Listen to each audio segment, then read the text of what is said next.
আজকে হচ্ছে Valentine day plus movie date. মানে হচ্ছে আজকে ভ্যালেন্টাইন ডেতে আমরা মুভি ডেতে গিয়েছিলাম। তো ভ্যালেন্টাইন মানে হচ্ছে গোলাপ আর ভালোবাসা।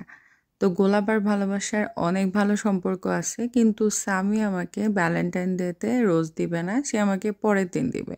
বলতেছে না, আজকে আমি স্পেশাল ডেতে তোমাকে রোজ দিব না, কারণ আমার কাছে প্রত্যেক দিনই ভালোবাসা দিবস। তো আমি কালকে দিব, পরশু দিব, এর পরের দিনও দিব, কিন্তু আজকে দিব না।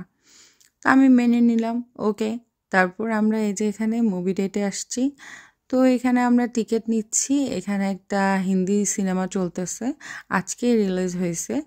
বিকি কৌশলের একটা হিন্দি সিনেমা, তো আমরা ওটাই দেখব। আজকে বাসায় স্বামীর অফ ডে ছিল, তো চিন্তা করলাম মুভি দেখতে যাই। অ্যান্ড এটা ট্রেলার দেখে বেশ ভালো লাগলো, মনে হলো যে মুভিটা বেশ ভালোই হবে। তো সেই জন্যই মুভি দেখতে আসা। তো এই যে সিনেমা হলের অবস্থা, এখানে স্বামী আর আমি পপকর্ন খাচ্ছি, আর এই যে আমি এখানে পেপসি খাচ্ছি।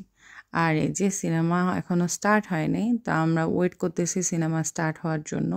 অ্যান্ড সিনেমাটা এক্সপেকটেশনের থেকে বেটার ছিল, খুবই ভালো ছিল সিনেমাটা। কাহিনীটা একদম রিয়েল কাহিনী অবলম্বনে ছিল, সেজন্য বেশ ভালো ছিল।